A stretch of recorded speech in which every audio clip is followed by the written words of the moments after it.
Próximo capítulo da novela Dona de Mim. Léo finalmente consegue fazer Marlon encarar o que ele vinha evitando. O óbvio. Ele precisa de ajuda. Depois de uma conversa firme, direta, mas cheia daquele afeto que desmonta qualquer defesa, Léo toca no ponto que Marlon mais teme admitir. E, com calma, com verdade, o convence a buscar apoio profissional para enfrentar a turbulência emocional que o consome há meses. Mesmo assim, Jeff continua rejeitando Marlon.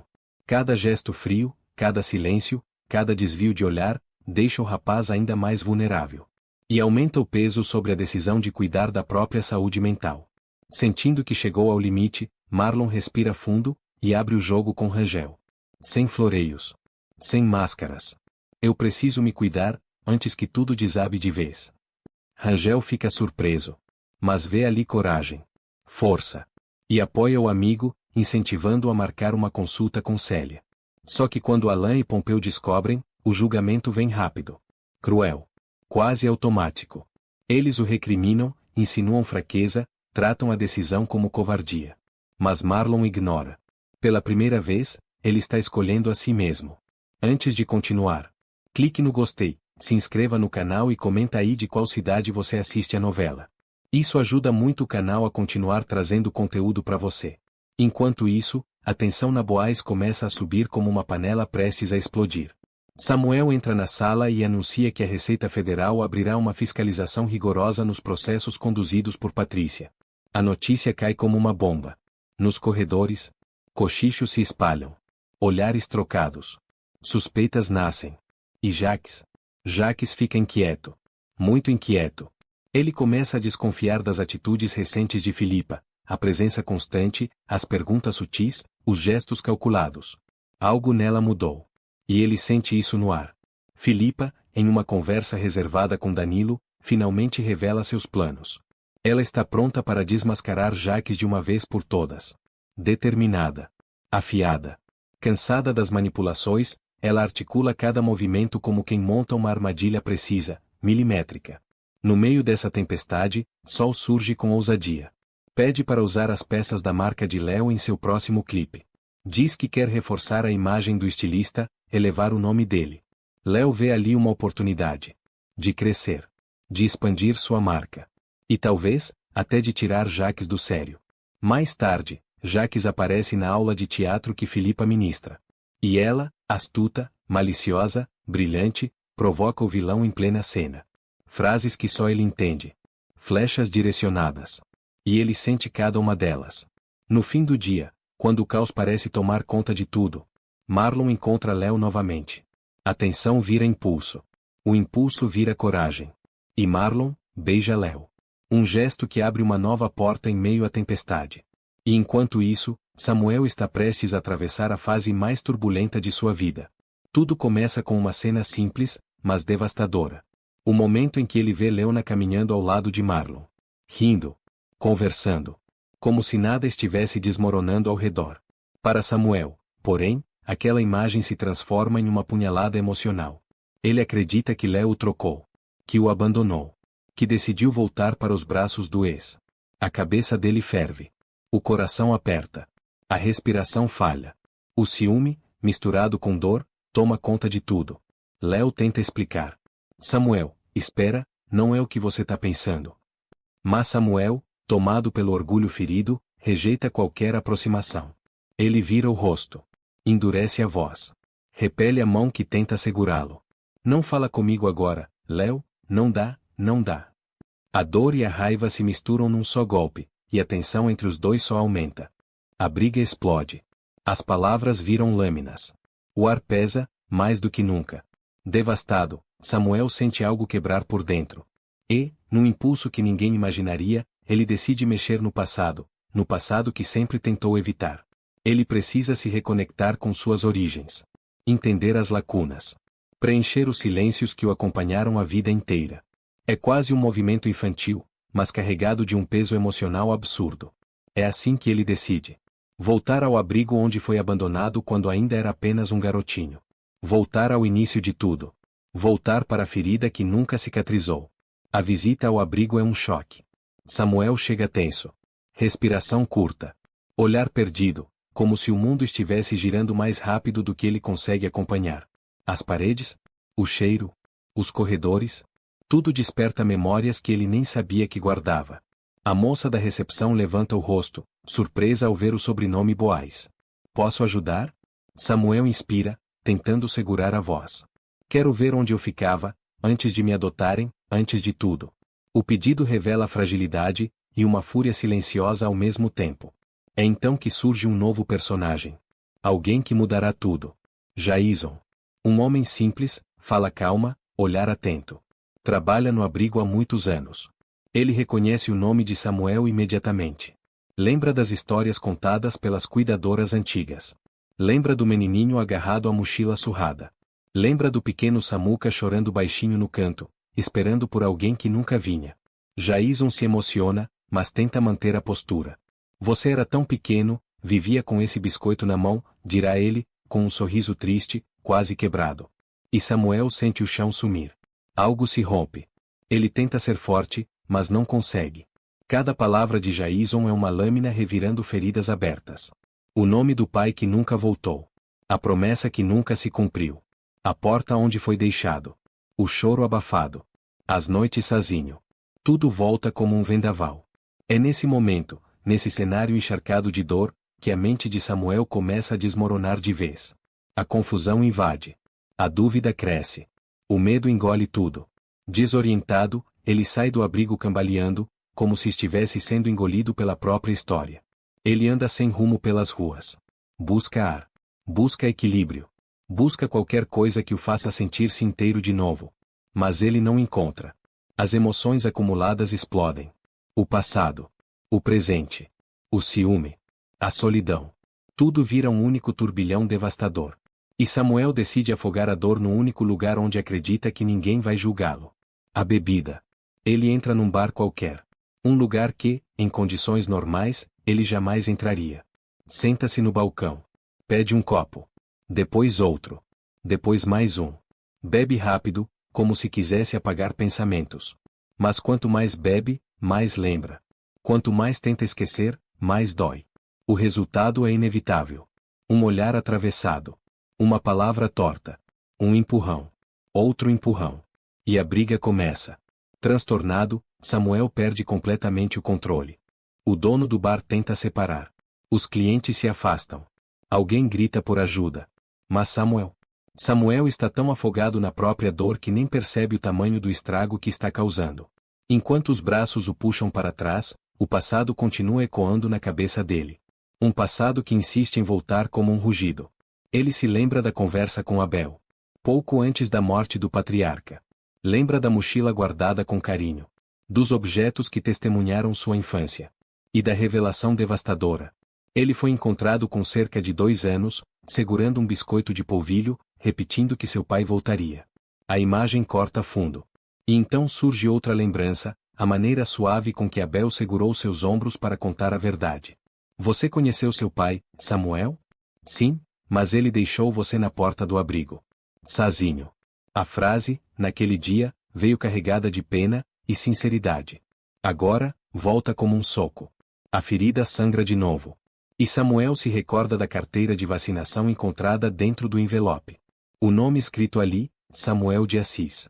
A descoberta que ele já carregava aquele nome antes da adoção. Que não foi Abel quem escolheu. Que não foi Olívia quem sugeriu. Que aquele nome era dele desde o início. Tudo vira um redemoinho emocional. Um redemoinho que o arrasta sem piedade. E enquanto Samuel tenta se manter de pé por dentro, a sombra do passado cresce atrás dele, trazendo verdades que ele não está preparado para enfrentar. Do lado de fora do bar, o caos continua. Samuel é praticamente empurrado para a rua. Cambaleia. Tenta recuperar o fôlego. Seu corpo treme, não só pelo álcool, mas pelo choque emocional. Ele se apoia em um poste. Respira fundo. Mas a cena de Leona com Marlon continua queimando como fogo vivo dentro da cabeça dele. Ciúme. Insegurança. Abandono. Tudo se mistura. Tudo pesa. Enquanto isso, Leona, desesperada, tenta falar com ele outra vez. Ela liga repetidamente. Manda mensagens. Pede ajuda a quem puder. Mas o celular de Samuel toca no vazio. Cada chamada ignorada aumenta a angústia da jovem. Ela começa a temer que o namorado esteja prestes a fazer alguma besteira. E essa sensação só piora quando Léo percebe que talvez tenha alimentado um mal-entendido muito maior do que imaginava. Ele tenta alcançar Samuel também, mas não tem resposta.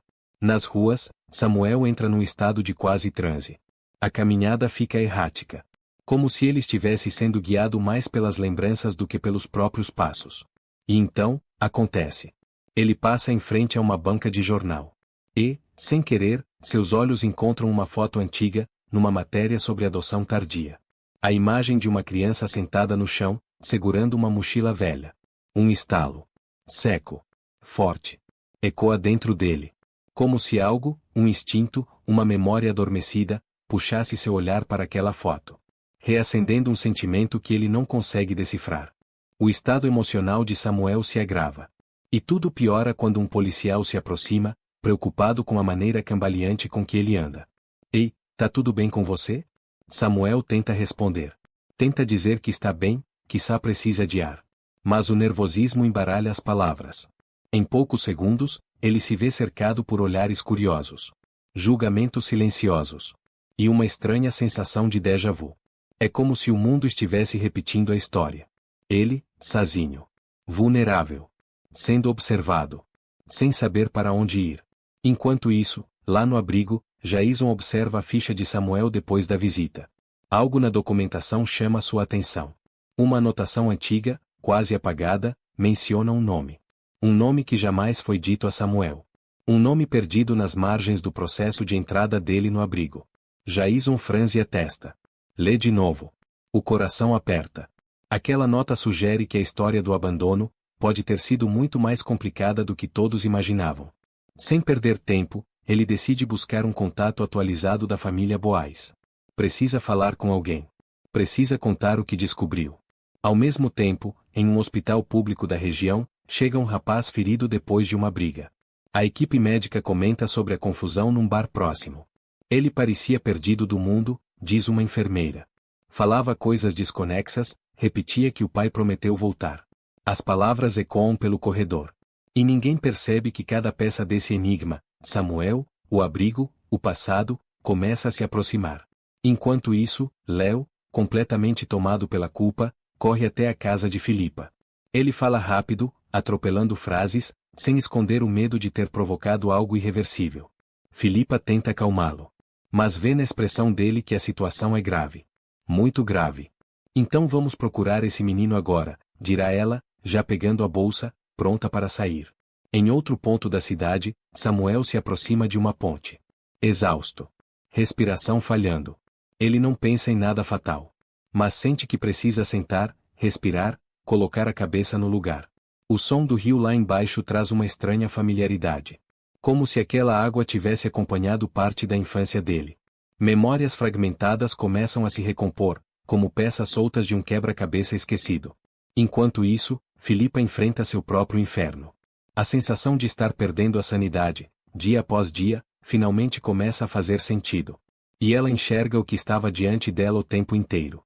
O homem que diz amá-la. Está manipulando seus remédios clandestinamente. Mas essa descoberta não chega de forma simples. Chega da forma mais perigosa possível. E coloca a própria Nina em risco. Filipa já está profundamente abalada. Os últimos dias foram um tormento. Falhas de memória. Descoordenação. Reações estranhas do corpo. Dores de cabeça. Lapsos. Sonolência extrema. Vertigens inesperadas. Ela sempre foi atenta. Sempre. E começou a notar o padrão. Tudo piorava depois de tomar o comprimido da noite. Aquele que Jacques fazia questão de entregar pessoalmente.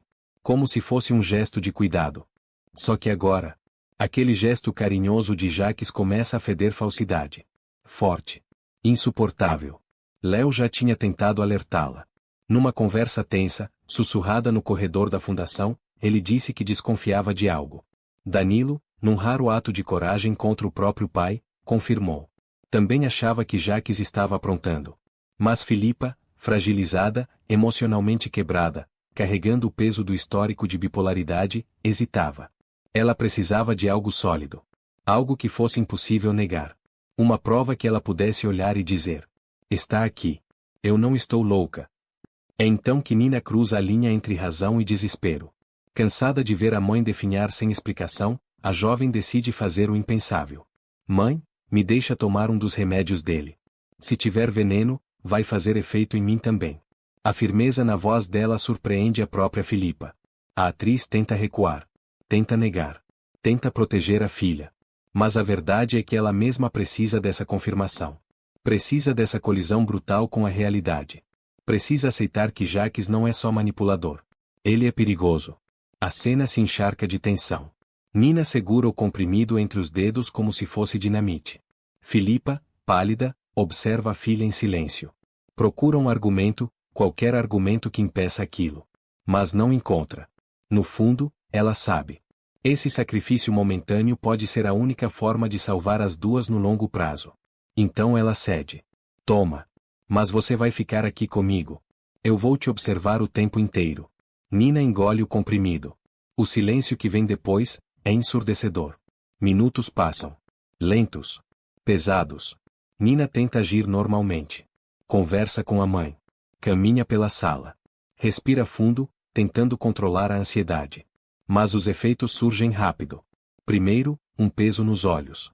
Depois, a sensação de que o corpo vira borracha. O raciocínio embaralha.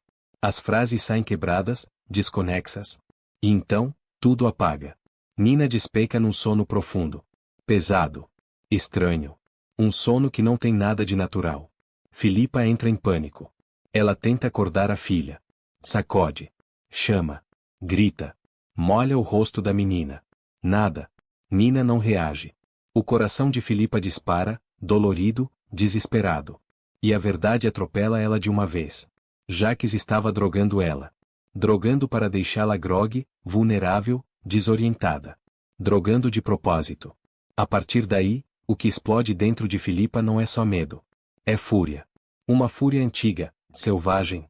Daquelas que ela sentia quando lutava por cada contrato, cada cena, cada pedaço da própria dignidade. Ela corre para o quarto de Jacques. Ele está ali, calmo, colocando um relógio no pulso. Como se nada estivesse prestes a desabar. Filipa irrompe pela porta. O que você fez, Jacques? O que tem nesses remédios? A voz dela sai cortante, feroz, molhada de lágrimas e ódio. Jacques, cínico como sempre, tenta desviar. Tenta fingir que não entende. Tenta escorregar da verdade como sempre fez. Você está nervosa? Vamos conversar com calma. Mas Filipa já não compra mais esse teatro barato. Num estalo, a atriz avança. Abre a gaveta onde ele esconde os frascos. Joga tudo no chão. As pílulas se espalham pela casa como se ela estivesse destruindo o santuário secreto de um psicopata. E Jacques, que não suporta ser confrontado, muda na hora. O sorriso desaparece. O rosto endurece. Ele fecha a porta. Tranca. E se aproxima com aquele ar de predador. Aquele olhar que só aparece quando ele sente o controle escapando pelas mãos. Você não vai sair daqui, Filipa. Não agora. Não desse jeito. A frase, dita lentamente, é um aviso. Quase uma sentença. É nesse instante que Filipa entende o tamanho da armadilha em que vive. A mansão, que antes parecia um lar, agora se revela uma prisão. Cada corredor. Cada porta. Cada janela. Tudo parece ter sido pensado para impedir sua fuga. Jacques se coloca diante da saída como um muro humano. Filipa tenta empurrá-lo. Tenta fazê-lo entender. Nina está desacordada. Ela precisa de ajuda. Isso não é normal. Mas Jacques, frio como mármore, responde. Está vendo? É a sua doença. Você está imaginando coisas. É por isso que eu cuido de você. E esse eu cuido soa como ameaça disfarçada. Crua. Perigosa. Enquanto isso, Nina continua apagada no sofá. Respira devagar. Vulnerável. Indefesa. Filipa sente a garganta fechar. O desespero toma cada fibra do corpo. Ela precisa tirar a filha dali. Mas Jacques está decidido a mantê-la sob controle absoluto. Como bonecas presas numa vitrine particular. O clima na casa dos Boais fica sufocante. A tensão cresce como bomba prestes a explodir. A cada passo, Jacques revela um lado mais sombrio. Mais possessivo. Mais desesperado para não perder Filipa. Ele tenta manipular. Tenta convencer. Tenta seduzir. Tenta dominar. Nada funciona. Porque agora Filipa vê a verdade sem filtro, sem maquiagem, sem desculpas. Jacques é um predador. E ela precisa fugir. Philippa sabe que não pode cometer um único erro. Qualquer deslize pode colocar a vida dela, e de Nina, nas mãos do monstro para sempre. Por isso, ela passa a agir com frieza estratégica. Uma frieza que nem sabia que possuía. Enquanto cozinha, observa onde ele guarda as chaves. Quando ele entra no banho, testa silenciosamente as janelas. Quando ele desce para atender uma ligação, reorganiza mentalmente cada rota de fuga. Nina, ainda fraca pelo efeito do comprimido, tenta acompanhar o ritmo da mãe. Ela percebe que o jogo mudou. Completamente. E olha para Philippa com medo e admiração. Medo pela situação. Admiração pela coragem. A jovem entende. Precisa colaborar. É a única forma de saírem vivas. Jacques, por sua vez, aperta ainda mais o cerco. Controla horários. Verifica portas. Camina pela casa como um carcereiro. De tempos em tempos, tenta conversar. Tenta fazer carinho. Finge preocupação. Mas os olhos dele traem a alma. Agora é ele quem está com medo. Medo de perder o controle. Medo de ser desmascarado. Medo de ver o plano cuidadosamente arquitetado. Transformar Philippa numa mulher instável e dependente, ruir antes da hora. E ele tem razão para temer. Numa tarde tensa, pesada, Philippa finalmente enxerga a oportunidade que esperava há dias. Jacques recebe uma visita inesperada na garagem. Alguém da fundação exige esclarecimentos urgentes. O vilão desce irritado, completamente tomado pelo próprio ego. E no impulso, ele esquece de trancar a porta que dá acesso ao corredor dos fundos. É a brecha. A brecha que Philippa implorava como um presente divino. Ela respira fundo. Se aproxima da filha. E num sussurro tremido diz apenas: agora. Nina se levanta devagar. Ainda cambaleante. Philippa a segura pelo braço, firme, decidida.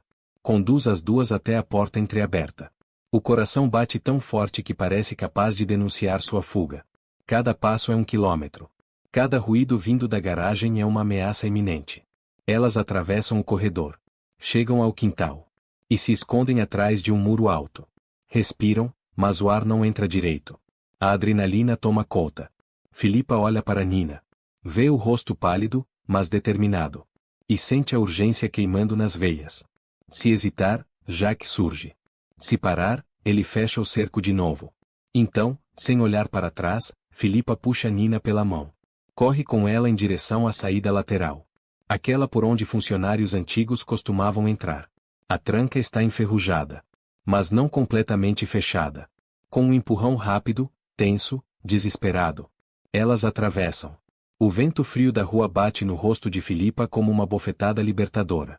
Mas ela sabe. Aquilo é só o primeiro passo de uma longa fuga. Nina tropeça. Philippa segura antes que caia. Força, meu amor, a gente já saiu do covil dele. Agora ninguém vai tocar em você. As palavras saem como um voto sagrado. Quase uma promessa entre mãe e filha. Enquanto isso, dentro da mansão, Jacques estranha o silêncio. Sobe as escadas chamando Philippa. Espera ouvi-la responder da sala, do quarto, da cozinha. Nada.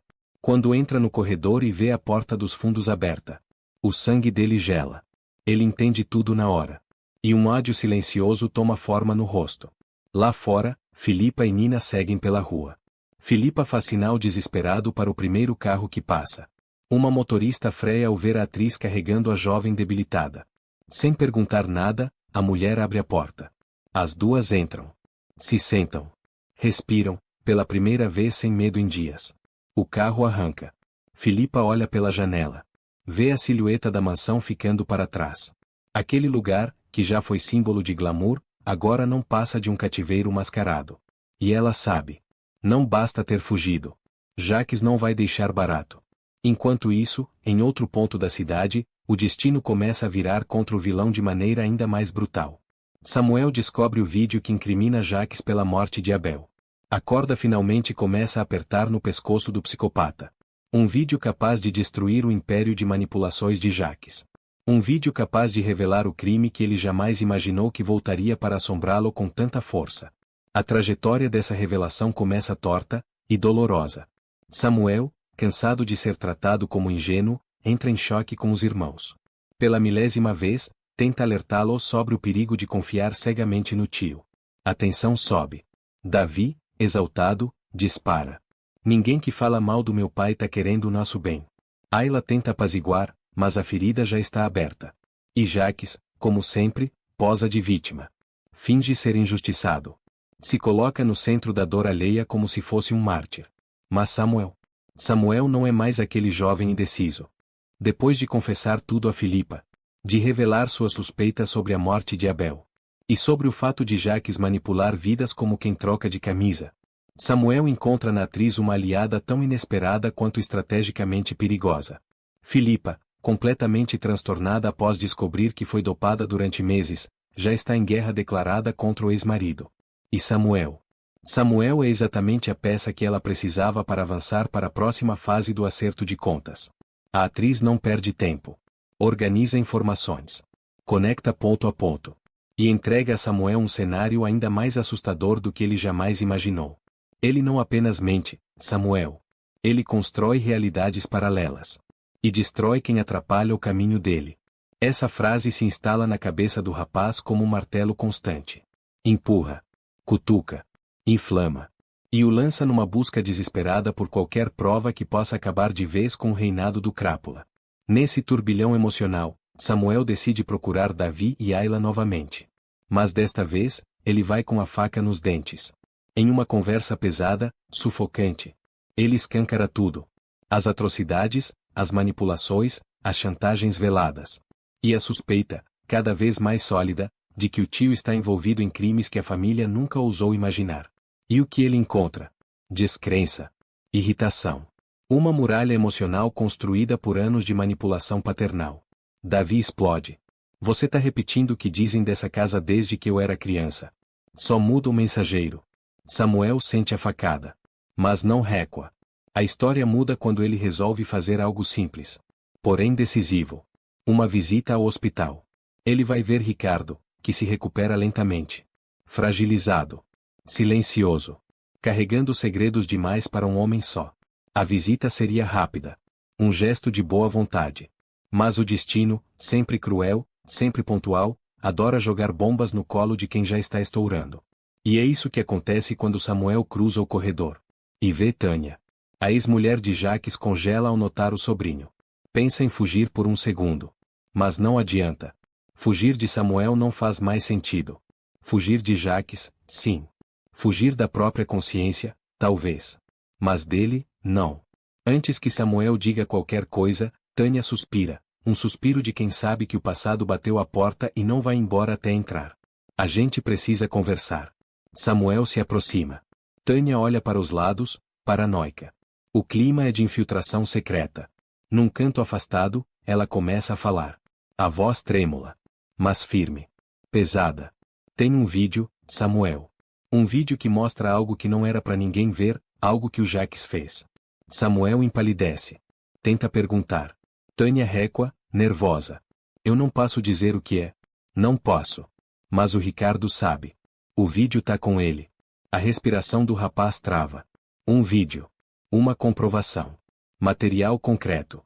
A peça que faltava no quebra-cabeça que ele tenta montar há meses. A mão dele treme no bolso. Ele olha para a porta do quarto de Ricardo. Olha para Tânia. Olha de novo. Tânia percebe tudo. E sentencia com a frieza de quem já viu o monstro de perto. Não confie nele, Samuel. Nem por um segundo. Ele não hesita em destruir quem atrapalha o caminho. Samuel quer responder. Mas já está em movimento. Já está abrindo caminho pelo corredor. Já está pronto para atravessar aquela porta. E é nesse instante que o destino, sempre ele, muda o jogo. Quando Samuel chega à ala de internação. O clima pesa. Pesa de um jeito estranho. Denso. Quase sufocante. Algo está fora do lugar. Um perfume familiar preenche o corredor. Um perfume que não deveria, jamais, estar ali. E Samuel reconhece na hora. O perfume de Tânia. E junto com ele, outra presença. Uma presença tóxica. Predatória.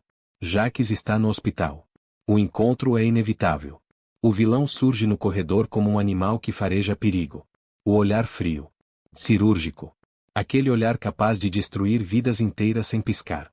Ele força um sorriso quando vê Samuel. Veio visitar o Ricardo. Que bonito da sua parte. Samuel não desvia. Eu sei o que você fez. A frase não treme. Não vacila. Sai firme. Seca. Certeira. Por dentro, Jacques congela. Por fora, mantém a máscara. A máscara que sustenta a vida inteira dele. Não estou entendendo, rapaz. Mas está. Samuel corta na hora. E Jacques sabe. É claro que sabe. Quando o passado volta, ele volta para devorar. Ele também sente o cheiro de Tânia no ar. E isso basta para acender todos os alarmes dentro dele. Como se não bastasse, o celular vibra. Uma mensagem curta. Samuel esteve no quarto do Ricardo. A partir daí, Jacques entra em modo sobrevivência. Cada fibra do corpo grita que o segredo que julgou enterrado está voltando. Que alguém abriu a porta. Que alguém viu demais. Que o vídeo pode escapar do hospital a qualquer instante. Que Samuel pode falar.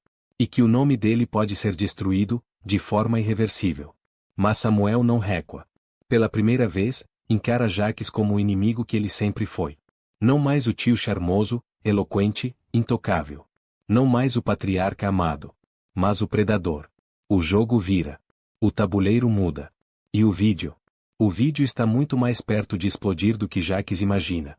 Samuel continua firme, mesmo sentindo o coração martelar como se quisesse pular para fora do peito. O silêncio entre os dois engrossa. Duro. Cortante. Jacques dá um passo à frente, tentando recuperar a posição de predador que exercia sobre a família. Mas algo mudou. A postura de Samuel mudou. O olhar mudou. A coragem mudou. O que você acha que sabe, garoto? A voz sai baixa, venenosa. Aquela entonação que já destruiu tanta gente. Samuel respira fundo. Fixa os olhos no tio. E responde sem tremer. Eu sei que você está desesperado para esconder algo que aconteceu com o Abel. E sei que existe um vídeo. Um vídeo que você não quer que ninguém veja. A frase acende um clarão de pânico por trás do olhar calculado de Jacques. Ele tenta disfarçar. Mas o corpo denuncia. Um microgesto no maxilar. Uma rigidez na respiração. Um quase nada. Mas suficiente. Jacques percebe que Samuel sabe mais do que deveria. E isso o desmonta por dentro. O corredor fica pequeno demais para os dois. Para as histórias cruzadas. Para o ódio acumulado. Para as verdades que ameaçam romper. Jacques tenta reverter com o cinismo de sempre. Você está sendo influenciado. Pessoas que querem nos separar estão colocando coisas na sua cabeça. Samuel não aceita o golpe emocional dessa vez. Não cai na manipulação. Não se curva. Ele ergue o queixo, parecendo anos mais velho, e solta, firme. Só existe uma pessoa que destrói essa família por dentro. E não sou eu. No mesmo instante, dentro do quarto, Ricardo se mexe. Um torque forte. Um som seco. E Jacques arregala os olhos. Como se fosse um aviso divino. Como se o universo estivesse dizendo que tudo está prestes a fugir do controle. Ele se vira para a porta, inquieto. Fareja o perigo. Sente que a verdade já está tocando a maçaneta. Samuel percebe o medo. O medo escorrendo por trás do rosto do tio. E esse medo vale mais que qualquer prova. Eu vou descobrir a verdade inteira. A voz dele ecoa. O corredor inteiro parece escutar. Jacques dá um passo, agora agressivo, tentando intimidar. Cuidado com o que você procura, Samuel. Tem coisas que, quando aparecem, acabam sobrando para quem não tem nada a ver com elas. A ameaça está ali. Clara. Crua. Veneno puro. Tânia, observando de longe com as mãos trêmulas, sente o estômago virar. Ela conhece essa voz. Ela sabe que Jacques está falando sério. Ele sempre está quando precisa proteger a própria pele. Mas Samuel, pela primeira vez, não recua um centímetro. Quem não deve, não teme. As palavras caem como um golpe direto. Jacques engole seco. Olha para os lados. Tenta mapear se alguém está ouvindo. O hospital inteiro parece prestes a desabar sobre ele. E o perfume de Tânia ainda paira no ar, confirmando a presença da ex-mulher. E deixando Jacques ainda mais descontrolado por dentro. Tânia se aproxima. Pálida. Ofegante. Você provocou ele? Sussurra, num misto de medo e alívio. Samuel respira fundo. Mas os olhos não desgrudam da porta do quarto de Ricardo. Eu precisava. Agora ele sabe. O jogo virou. Definitivamente. Tânia segura o braço dele. Apertado. Com urgência. E você precisa ser rápido. Muito rápido. Ele não vai deixar esse vídeo existir por muito tempo. Samuel fecha os olhos por um instante. Sente o peso do que está por vir. Sente o destino batendo na porta. Quando abre, já está decidido. Ele empurra a porta do quarto. Pronto para encarar Ricardo. Pronto para ouvir a verdade. Pronto para ver com os próprios olhos o que Jacques fez. E o que Jacques tanto teme. O clima muda. O ar pesa. O destino abre espaço para a próxima virada. Asterisco asterisco. Enquanto isso, na mansão dos Boais, o campo de batalha emocional começa a se formar. Não um caos discreto, mas um terremoto emocional capaz de fazer as paredes tremerem. Tudo começa quando Philippa, finalmente lúcida, finalmente livre por dentro, decide romper o ciclo de manipulação. Ela arruma as malas. Com firmeza. Com a certeza absoluta de que não vai dar mais um passo obedecendo ordens de ninguém. A atriz acorda com aquela clareza que só aparece depois de muito sofrimento. Percebe que vive numa gaiola dourada. E que Jacques não vai mudar. Nunca. Não importa quantos discursos de arrependimento ele faça. A tensão cresce quando Philippa pega a bolsa. Desce as escadas devagar. Mas com o coração batendo como se quisesse saltar do peito. Ela já encomendou um carro por aplicativo. E está pronta. Pronta para sair. Pronta para respirar. Pronta para existir longe dele. Mas Jacques aparece no meio do caminho. Surgindo como uma muralha humana. Bloqueando a passagem com aquela postura fria.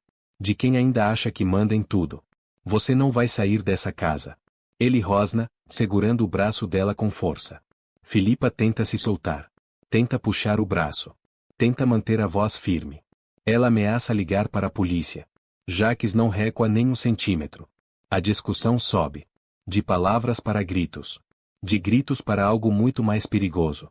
Na cozinha, Rosa ajuda Denise a separar ingredientes para o jantar. Até que o barulho na sala ecoa como um aviso. As duas trocam um olhar. Aquele olhar silencioso que diz tudo. Rosa solta o pano. Corre pelo corredor. E, ao virar no hall, o sangue dela congela. Ela vê Philippa com o braço preso. A voz embargada, desesperada. E Jacques, pressionando. Sem esconder a força, sem esconder a intenção. É nesse instante que a idosa entende. Passou de todos os limites. Rosa não pensa duas vezes. Com a rapidez de quem já criou filhos e netos, ela pega o telefone. Liga para a polícia. Enquanto Denise tenta falar com o patrão, sem sucesso. A voz de Rosa treme, mas permanece firme. Venham rápido. É caso de violência doméstica. A frase ecoa pelos corredores da mansão. E a confusão explode de vez. Philippa puxa o braço com toda a força. Grita com Jacques. Chama-o de monstro. Acusa-o de colocar a vida dela, e a da própria filha, em risco. E então, ela toca no ponto que o vilão tenta esconder a todo custo. Nina. A garota que tomou um dos comprimidos adulterados por ele. Desmaiando quase na hora. Philippa viu tudo. Viu a perversidade. Viu o nível de manipulação. Viu que Jacques não só a dopava. Ele colocava qualquer pessoa em risco para preservar seu controle. Enquanto ela despeja essa verdade na cara dele, Rosa continua ao telefone. Descrevendo o que vê. Implorando que a viatura chegue depressa. Jacques tenta se recompor. Solta o braço de Philippa. Se afasta. Mas já é tarde. Philippa aproveita o momento. Corre até a mesa. Pega a chave. E sai da mansão quase tropeçando, tamanha pressa. Jacques fica parado por um segundo, perdido, sem entender como perdeu o controle tão rápido. Rosa vai atrás dela. Como uma mãe protetora. Segura o rosto da viúva com carinho. A gente vai pôr um fim nisso, minha filha. Eu prometo. É ali que Rosa muda. Deixa de ser apenas a cuidadora bondosa. E vira uma força de resistência dentro daquela casa. Ela encara Jacques. Olho no olho. Você não vai tocar em mais ninguém aqui dentro. O teu tempo acabou. A mansão entra em ebulição. Jacques tenta retomar o controle. Mas Rosa e Denise não se curvam mais. A notícia de que a polícia foi chamada se espalha rápido. E o vilão surta. Esmurra a mesa. Chuta móveis. Anda de um lado para o outro. Transtornado. Repetindo que Philippa não podia tê-lo traído. Que ela não podia ter fugido. O medo se mistura com paranoia. Jacques passa a agir como um animal encurralado. Mas o golpe definitivo não vem de Philippa. Asterisco asterisco. Ricardo desperta do coma. Sim. O homem que Jacques atropelou, sabotou e tentou silenciar para sempre. Começa a abrir os olhos. Os minutos finais do capítulo mostram a mão dele se movendo. As máquinas apitando. Uma enfermeira correndo para chamar o médico. E ali, no meio do delírio inicial, Ricardo tenta falar. Tenta avisar. Tenta expor o vídeo que guarda. O vídeo maldito em que Jacques aparece sabotando os freios do carro de Abel.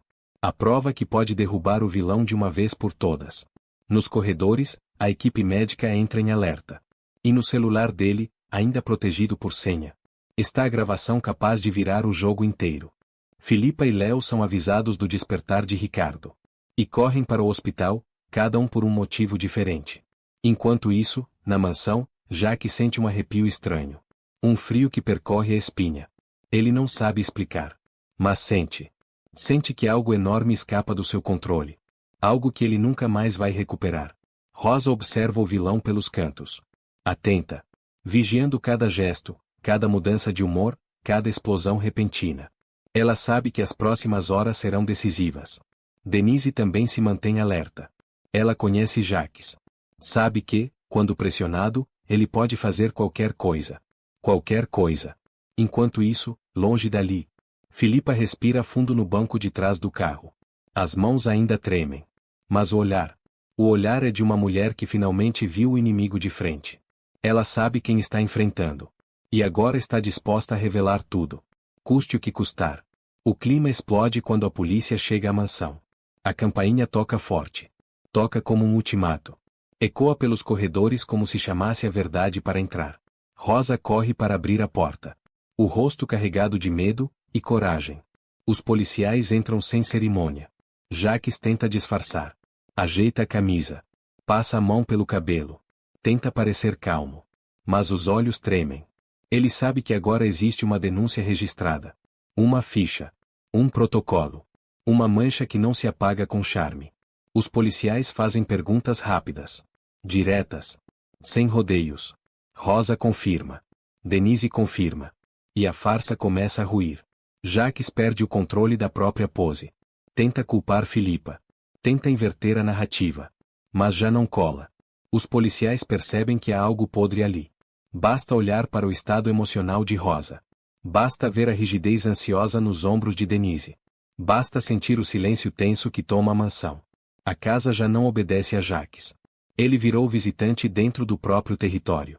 Quando os policiais vão embora, com o aviso de que voltarão caso surja qualquer novo chamado, Jacques surta. Fecha portas com força. Empurra cadeiras. Rasga papéis. Ofega. Perde o ar. Os olhos ficam vermelhos. Ele percebe. Está sozinho.